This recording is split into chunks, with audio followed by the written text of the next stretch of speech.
പരിശുദ്ധ പരമദിവികാരുണ്യത്തിന് എന്നേരവും ആരാധനയും സ്തുതിയും പുകഴ്ചയും ഉണ്ടായിരിക്കട്ടെ. ഈശോയിൽ എൻ്റെ ഏറ്റവും പ്രിയപ്പെട്ട അച്ഛന്മാരെ, സിസ്റ്റർമാരെ, സഹോദരന്മാരെ, പരിപൂർണമായും ദൈവത്തിൽ ആശ്രയിച്ചുകൊണ്ട് നാം ഒരു വലിയ ശുശ്രൂഷയിലേക്ക് പ്രവേശിക്കുകയാണ്. ഒരു പരിശുദ്ധ കുർബാന അനുഭവ ധ്യാനത്തിലേക്ക്.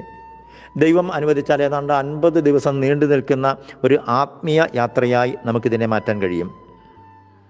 ആത്മീയ പിതാക്കന്മാർ പറയുന്നത് പരിശുദ്ധ കുർബാനയെക്കുറിച്ച് ധ്യാനിക്കുമ്പോഴും കുർബാനയെക്കുറിച്ചുള്ള വചനം പങ്കുവെക്കുമ്പോഴുമാണ് ഏറ്റവും അധികം ദൈവസാന്നിധ്യാനുഭവം നിറയുന്നത്. സ്വർഗം നമ്മുടെ കൂടെ വരും. പക്ഷേ അതോടൊപ്പം തന്നെ കുർബാനയെക്കുറിച്ച് പഠിക്കുവാനും ധ്യാനിക്കുവാനും ശ്രമിക്കുമ്പോൾ തടസ്സങ്ങൾ, ബുദ്ധിമുട്ടുകൾ, ശാരീരിക മാനസിക വിഷമതകൾ, പൈശാചിക പീഡകളൊക്കെ ഉണ്ടാകുമെന്നും ചില അനുഭവങ്ങളുടെ വെളിച്ചത്തിൽ തിരിച്ചറിയാൻ കഴിഞ്ഞിട്ടുണ്ട്.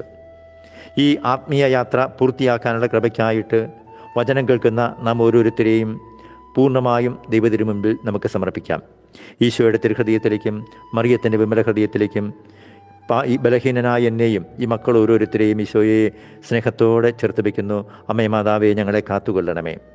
പരിശുദ്ധാത്മാവ് വരുമ്പോൾ നിങ്ങൾ ശക്തി പ്രാപിക്കുമെന്ന അപ്പസ്തോല പ്രവർത്തനങ്ങൾ 1-ാം അധ്യായത്തിൻ്റെ 8-ാമത്തെ വചനത്തിൻ്റെ ശക്തിയിൽ ആശ്രയിക്കുന്നു. നമ്മുടെ പെസഹാ തിരുനാൾ, കുർബാന സ്ഥാപിച്ച ദിനം, നമുക്ക് ഈ ദിവസങ്ങളിലൊക്കെ പ്രാർത്ഥനാപൂർവം ഒരുങ്ങുന്നത് അന്ന് ആ പെസഹാ തിരുനാളിൽ ഏറ്റവും അനുഭവത്തോടെ അന്ന് പരിശുദ്ധ കുർബാനയിൽ പങ്കെടുക്കുവാനും അങ്ങനെ കുർബാന ഒരു അനുഭവമാക്കി എന്നും മാറ്റുവാനുമുള്ള ഒരു കൃപയ്ക്ക് വേണ്ടി നമുക്ക് ദാഹത്തോടെ പ്രാർത്ഥിക്കാം. ഈശോയെ, അവിടുത്തെ തിരുവിലാവിൽ നിന്നും ഒഴുകിയിറങ്ങിയ രക്തത്തുള്ളികളാൽ എല്ലാ മക്കളെയും ബലഹീനനായ എന്നെയും മുദ്ര ചെയ്യുന്നു. അവിടുത്തെ പുത്രനായ യേശുവിൻ്റെ രക്തം എല്ലാ പാപങ്ങളിൽ നിന്നും നമ്മെ ശുദ്ധീകരിക്കുന്നുവെന്ന് 1 യോഹന്നാൻ 1:7 വചനത്തിൻ്റെ ശക്തിയിൽ ഈ ധ്യാനത്തിൻ്റെ അഭിഷേകത്തെ തടസ്സപ്പെടുത്തുന്ന നാരകീയ ശക്തികളെ, അന്ധകാര ശക്തികളെ ബന്ധിച്ച് പ്രാർത്ഥിക്കുന്നു. ദൈവമേ, ഈ ധ്യാനത്തിൽ പങ്കെടുക്കുന്ന എല്ലാ മക്കളെയും അവരുടെ ഭവനങ്ങളെയും എന്നെയും അവിടുത്തെ തിരിച്ചോര കൊണ്ട് ശുദ്ധീകരിച്ച് തിരിച്ചോരത്തുള്ളികളാൽ മുദ്ര ചെയ്ത് പ്രാർത്ഥിക്കുന്നു.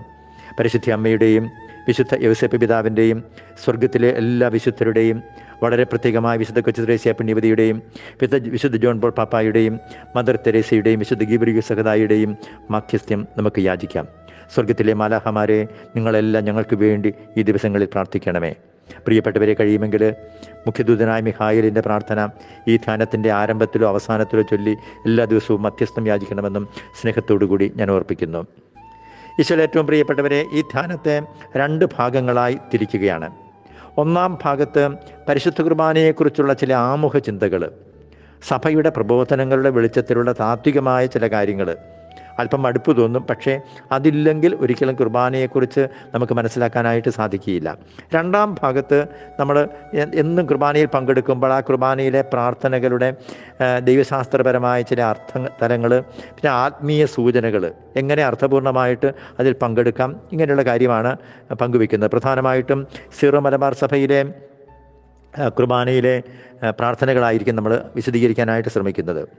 1-ാം ഭാഗത്തെ പഠനത്തിന് ആധാരമായിട്ട് സ്വീകരിക്കുന്നത് കത്തോലിക്ക സഭയുടെ മതബോധന ഗ്രന്ഥം, ഒപ്പം ജോൺ പോൾ പാപ്പായുടെ എക്ലേസിയ ദി യുക്രിസ്ത്യ എന്ന ചാക്രിക ലേഖനം. അത് മാർപ്പാപ്പായുടെ ചാക്രിക ലേഖനങ്ങളിലെ ഏറ്റവും മനോഹരവും ഏറ്റവും അവസാനത്തേതും ആണെന്നാണ് പറയുന്നത്. 2003 ഏപ്രിൽ മാസം 17-ാം തീയതി പെസഹാ വ്യാഴാഴ്ച പ്രസിദ്ധീകരിച്ചതാണ്. തൻ്റെ പരമാചാര്യത്വത്തിൻ്റെ 25-ാം വർഷം അതിമനോഹരമാണ്. എന്നെ ഒത്തിരി സ്വാധീനിച്ചതാണ്. ഇത് കേൾക്കുന്ന എല്ലാവരും കഴിയുമെങ്കിൽ അത് ഒരു വട്ടം വായിക്കണമെന്ന് സ്നേഹത്തോടു കൂടി ഓർപ്പിക്കുകയാണ്. പരിശുദ്ധ പരമദിവികാരുണ്യത്തിന് എന്നേരവും ആരാധനയും സ്തുതിയും പുകഴ്ചയും ഉണ്ടായിരിക്കട്ടെ. ഞാൻ വികാരിയായിരിക്കുന്ന മണ്ണൂർ മറ്റക്കര പള്ളിയിലെ മദ്ബഹായിൽ നിന്നുകൊണ്ടാണ് ഞാൻ ഈ വചന ശുശ്രൂഷ നടത്തുന്നത്. എല്ലാ ദിവസവും അങ്ങനെ തന്നെ പൂർത്തിയാക്കുവാനുള്ള കൃപയ്ക്കായി നിങ്ങളെല്ലാവരും എനിക്ക് വേണ്ടി കൂടെയും പ്രാർത്ഥിക്കണം. ഈ ധ്യാനചിന്ത ആരംഭിക്കുമ്പോൾ വിശുദ്ധനായ ജോൺ മരിയ വിയാനി വിങ്ങിപ്പൊട്ടി ഒരിക്കൽ പറഞ്ഞ ഒരു കാര്യം ഞാൻ നിങ്ങളുടെ ശ്രദ്ധയിലേക്ക് കൊണ്ടുവരികയാണ്. പരിശുദ്ധ കുർബാന എന്ത് എന്ന് തിരിച്ചറിഞ്ഞാൽ സന്തോഷം കൊണ്ട് നാം മരിക്കും എന്നാണ് അദ്ദേഹം പറഞ്ഞത്. If you really understood holy mass we would die of joy. വിശുദ്ധ ഫ്രാൻസിസ് സേവിയറും വിശുദ്ധ പാദ്രെ പിയോയും ഒക്കെ സമാന ചിന്തകൾ പങ്കുവെക്കുന്നുണ്ട്. ഈ വിശുദ്ധരെല്ലാം ഈ ദിവസങ്ങളിൽ നമുക്ക് വേണ്ടി പ്രാർത്ഥിക്കട്ടെ. പരിശുദ്ധ കുർബാനയുടെ മഹത്വം പ്രിയപ്പെട്ടവരെ ബുദ്ധി ഉപയോഗിച്ചുകൊണ്ട് ഒരിക്കലും നമുക്ക് മനസ്സിലാക്കാൻ കഴിയില്ല. എത്ര വിശുദ്ധിയോടുകൂടി നാം പങ്കെടുത്താലും, എത്ര പ്രാർത്ഥിച്ചൊരുങ്ങി പങ്കെടുത്താലും നമുക്കിത് മുഴുവൻ മനസ്സിലാക്കാൻ കഴിയില്ല. കാരണം എന്താണ്? അത് അത്രമാത്രം സ്വർഗത്തിലർപ്പിക്കുന്ന ആ ബലിയുടെ ഒരു ഭാഗം മാത്രമാണ് നാം ഇവിടെ അർപ്പിക്കുന്നത്. അതേ ബലി തന്നെയാണെങ്കിലും നമുക്ക് ഈ ഭൂമിയിൽ നിന്നുകൊണ്ട്, ഈ പാപം നിറഞ്ഞ മാലിന്യം നിറഞ്ഞ ഈ ഭൂമിയിൽ നിന്നുകൊണ്ട് അത് ഒരിക്കലും നമുക്ക് മുഴുവനായിട്ടും ഉൾക്കൊള്ളാൻ കഴിയില്ല. യഥാർത്ഥത്തിൽ കുർബാനയിൽ എന്താണ് സംഭവിക്കുന്നത് എന്നതിൻ്റെ ഒരു 10% ബോധ്യം കിട്ടിയാൽ കുർബാന അർപ്പിക്കുന്ന വൈദികൻ മദ്ബഹായിൽ ബോധരഹിതനായി വീഴും. ഹൈക്കലായിൽ നിന്നുകൊണ്ട് കുർബാനയിൽ പങ്കെടുക്കുന്നവരെല്ലാം ബോധരഹിതരായി വീഴും. ഇത് വിശുദ്ധന്മാർ പറയുന്നതാണ്. കാരണം എന്താണ് സംഭവിക്കുന്നത് എന്നുള്ളത് നമുക്കൊരിക്കലും അതിൻ്റെ ഒരു ഭാഗം മാത്രമാണ് ഇപ്പോൾ നമുക്ക് വെളിപ്പെടുത്തി കിട്ടുന്നത്. അമ്മ ത്രേസ്യ ഒരിക്കൽ പറഞ്ഞതല്ല, മരിച്ച് 300 വർഷം കഴിഞ്ഞ് ആ സഭയിലെ ഒരു വിശുദ്ധയ്ക്ക് ഇങ്ങനെ ഒരു ദർശനം കൊടുത്താണ് പറഞ്ഞത്. സ്വർഗത്തിൽ ഞങ്ങൾ ദൈവത്തിൻ്റെ മുൻപിൽ ചെയ്യുന്നതെല്ലാം ഭൂമിയിൽ നിങ്ങൾ പരിശുദ്ധ കുർബാനയുടെ മുൻപിൽ ചെയ്യുന്നു. കാരണം എന്താണ്?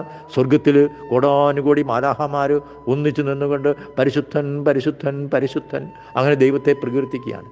ഓരോ പരിശുദ്ധ കുർബാനയിലും പ്രിയപ്പെട്ടവരെ അത് തന്നെയാണ് സംഭവിക്കുന്നത്. സ്വർഗം ഈ ഭൂമിയിലേക്ക് ഒരു നിമിഷം ഇറങ്ങി വരികയാണ് ചെയ്യുന്നത്. അതുകൊണ്ട് ആണ് ജോൺ പോൾ പാപ്പ ആ ചാക്രിക ലേഖനത്തിൽ, സഭയും പരിശുദ്ധ കുർബാനയും ആ ചാക്രിക ലേഖനത്തിൽ പറയുന്ന വളരെ മനോഹരമായൊരു വാക്യമുണ്ട്.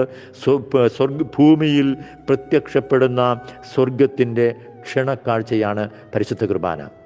കുർബാനയെക്കുറിച്ച് ഈശോ പറഞ്ഞ ഏറ്റവും മനോഹരമായ പ്രഭാഷണം യോഹന്നാൻ്റെ സുവിശേഷം 6-ാം അധ്യായമാണ്. ഞാൻ സ്വർഗത്തിൽ നിന്നും ഇറങ്ങി വന്ന ജീവനുള്ള അപ്പമാണ്. ഇതെല്ലാം വിശദീകരിച്ച് കഴിഞ്ഞപ്പോൾ 60-ാമത്തെ വാക്യത്തിൽ, 6-ാം അധ്യായത്തിൻ്റെ 60-ാമത്തെ വാക്യത്തിൽ കുറേ പേര് പോവുകയാണ്. ഈ വചനം കഠിനമാണ്, ഇതാർക്ക് ശ്രവിക്കാൻ കഴിയും എന്ന് പറഞ്ഞുകൊണ്ട് അവർ പോവുകയാണ്. നമുക്കും അങ്ങനെ മടുപ്പ് തോന്നും. ആദ്യത്തെ മറ്റ് തരത്തിലുള്ള കുടുംബ ജീവിതത്തെക്കുറിച്ചൊക്കെ പറഞ്ഞുകൊണ്ടിരിക്കുമ്പോൾ കേൾക്കാൻ നല്ല ഒരു ഇൻട്രസ്റ്റ് തോന്നും. ഇതങ്ങനെയും തോന്നുകയില്ല. സാരമില്ല, നിങ്ങൾ പിടിച്ചു നിന്ന് എല്ലാ ദിവസവും നമുക്ക് അത് ശ്രദ്ധയോടുകൂടി ധ്യാനിക്കണം. 6-ാം അധ്യായത്തിൻ്റെ 63-ാമത്തെ വാക്യത്തിൽ നമ്മൾ വായിക്കുന്നുണ്ട്, ആത്മാവാണ് ജീവൻ നൽകുന്നത്, ശരീരം ഒന്നിനും ഉപകരിക്കുന്നില്ല. ഞാൻ നിങ്ങളോട് പറഞ്ഞ വചനം ആത്മാവും ജീവനുമാണ്. പ്രിയപ്പെട്ടവരെ, ഈ 1-ാം ദിവസം അതുകൊണ്ട് എനിക്ക് നിങ്ങൾക്ക് തരുവാനുള്ള ഒരു പ്രാർത്ഥന ഇതാണ്. എപ്പോഴും നമുക്ക് ഈ ധ്യാനത്തിൽ പങ്കെടുത്തുകൊണ്ടിരിക്കുമ്പോഴൊക്കെ പരിശുദ്ധാത്മാവായ ദൈവമേ, ദിവ്യകാരുണ്യ രഹസ്യങ്ങൾ എനിക്ക് മനസ്സിലാക്കി തരണമേ എന്ന് പ്രാർത്ഥിച്ചുകൊണ്ടിരിക്കണം. 2 ബോധ്യങ്ങളാണ് ഇന്നത് ഞാൻ നിങ്ങൾക്ക് ഈ ചുരുങ്ങിയ സമയത്തിനുള്ളിൽ തരുന്നത്. ഒന്നാമത്തേത് യോഹന്നാൻ്റെ സുവിശേഷം 6-ാം അധ്യായത്തിൻ്റെ 27-ാമത്തെ വാക്യം, നശ്വരമായ അപ്പത്തിന് വേണ്ടി അധ്വാനിക്കാതെ മനുഷ്യപുത്രൻ തരുന്ന നിത്യജീവൻ്റെ അനശ്വരമായ അപ്പത്തിന് വേണ്ടി അധ്വാനിക്കുവിൻ. നാം സ്വീകരിക്കുന്ന ദൈവകാരുണ്യം അനശ്വരമായ അപ്പമാണ്. ഓരോ കുർബാനയിലും അനശ്വരമായ അപ്പമാണ് ലഭിക്കുന്നത്.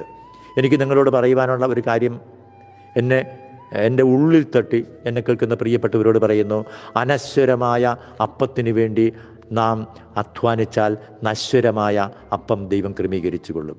വില കൊടുത്ത് പരിശുദ്ധ കുർബാനയിൽ പങ്കെടുക്കാൻ തലേ ദിവസം മുതൽ ഒരുങ്ങി ഓരോ ദിവസവും പരിശുദ്ധ കുർബാനയിൽ പങ്കെടുക്കുവാൻ പ്രാർത്ഥനാപൂർവ്വം ഒരുങ്ങി പങ്കെടുക്കാൻ നാം ശ്രമിച്ചാൽ അനശ്വരമായ അപ്പമാണ് നിൻ്റെ ലക്ഷ്യമെങ്കിൽ നശ്വരമായ അപ്പത്തിൻ്റെ അനുദിന ജീവിതത്തിൻ്റെ എല്ലാ കാര്യങ്ങളും ദൈവം ക്രമീകരിച്ചു കൊള്ളും. രണ്ടാമതൊരു ചിന്ത കൂടി പങ്കുവെക്കാനുള്ളത്, ഈ കുർബാന എന്ന് പറയുന്നത് ഒരു രഹസ്യമാണെന്ന് നാം തിരിച്ചറിയണം. അതുകൊണ്ടാണ് മുമ്പ് പറഞ്ഞത്, ഈ ഭൂമിയിൽ വെച്ച് നമുക്ക് ഒരിക്കലും അത് മുഴുവൻ മനസ്സിലാക്കാൻ കഴിയില്ല. രഹസ്യം എന്നതിന് ഇംഗ്ലീഷിലെ സീക്രട്ട് എന്ന വാക്കല്ല, മിസ്റ്ററി എന്ന വാക്കാണ് ഉപയോഗിക്കേണ്ടത്. അതായത് നമ്മുടെ ബുദ്ധിക്ക് ഒരിക്കലും അത് മനസ്സിലാക്കാൻ കഴിയില്ല. ദൈവം നമുക്ക് വെളിപ്പെടുത്തി തരണം. ട്രമണ്ടസ് മിസ്റ്ററി എന്നാണ് അതിനെക്കുറിച്ച് പറയുന്നത്. ആദ്യമായിട്ട് ഈ വാക്ക് ഉപയോഗിച്ചത് ജെറുസലേമിലെ വിശുദ്ധ സിറിൽ ആണ്. വിശുദ്ധ Cyril, saint Cyril of Jerusalem. അദ്ദേഹം ഇങ്ങനെയാണ് പറഞ്ഞത്, ഭീതിജനകവും ഭയഭക്തിജനകവുമായ രഹസ്യമെന്നാണ്. നമ്മുടെ സീറോ മലബാർ സഭയിലെ കുർബാനയിലെ രഹസ്യങ്ങൾ എന്ന ബഹുവചനം ഏതാണ്ട് 27 പ്രാവശ്യം ഉപയോഗിക്കുന്നുണ്ട്.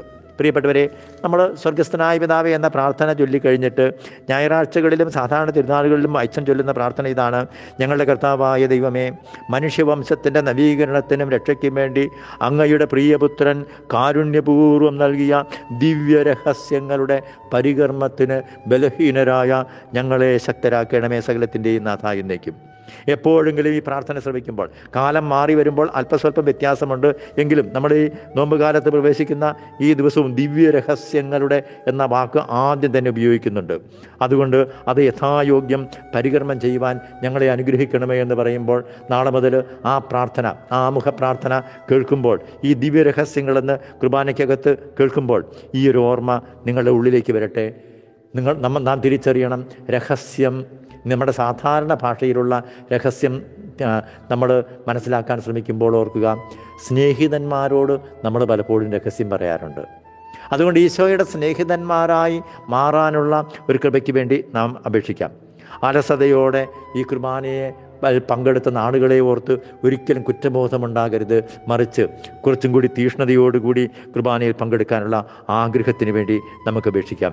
ദൈവമേ, ഈ ദിവ്യരഹസ്യങ്ങളുടെ പരികർമ്മത്തിന് ബലഹീനരായ ഞങ്ങളെ ശക്തരാക്കണമേ എന്ന് വൈദികൻ പ്രാർത്ഥിക്കുമ്പോൾ നിങ്ങളും ഹൃദയം കൊണ്ട് അതിനോട് ചേർന്ന് പ്രാർത്ഥിക്കണം. ഈശോയെ, നിൻ്റെ സ്നേഹിതരായി കഴിഞ്ഞാൽ ഈ കുർബാനയുടെ കുറച്ച് രഹസ്യങ്ങളൊക്കെ ഞങ്ങൾക്ക് വെളിപ്പെടുത്തി തരുമല്ലോ.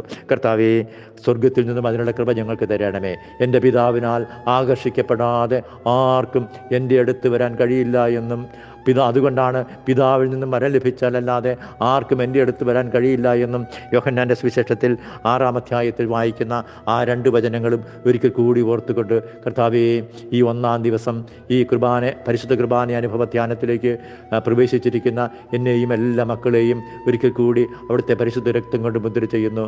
അലസതയോടുകൂടി കുർബാനയിൽ പങ്കെടുത്ത നാളുകളെ ഓർത്ത് കർത്താവേ, ഞങ്ങൾ മാപ്പ് ചോദിക്കുന്നു. ഈ കുർബാനയുടെ മഹത്വം തിരിച്ചറിഞ്ഞുകൊണ്ട് അനശ്വരമായ അപ്പത്തിന് വേണ്ടി അധ്വാനിച്ചാൽ നശ്വരമായ അപ്പം അങ്ങ് തന്നെ ക്രമീകരിച്ചു കൊള്ളും. പ്രഭാതത്തിൽ ഉണർന്ന് വില കൊടുത്ത് കുർബാനയിൽ പങ്കെടുക്കാനുള്ള ഒരു അനുഗ്രഹത്തിന് വേണ്ടി അപേക്ഷിക്കുന്നു. സ്നേഹിതരായി കഴിഞ്ഞാൽ ഈ രഹസ്യമൊക്കെ വെളിപ്പെടുത്തി തരുമല്ലോ. കർത്താവേ, ഞങ്ങളെ അനുഗ്രഹിക്കണമേ. നമ്മുടെ കർത്താവ് ഈശോ മിശിഹായുടെ കൃപയും പിതാവായ ദൈവത്തിൻ്റെ സ്നേഹവും പാവനാത്മാവിൻ്റെ സഹവാസവും പരിശുദ്ധ അമ്മയുടെ വലിയ സ്നേഹവും വിശുദ്ധ യോസേപ്പ് പിതാവിൻ്റെ പ്രത്യേക സംരക്ഷണവും നാം എല്ലാവരോടും കൂടി ഉണ്ടായിരിക്കട്ടെ, ഇപ്പോഴും എപ്പോഴും എന്നേക്കും. ആമേൻ.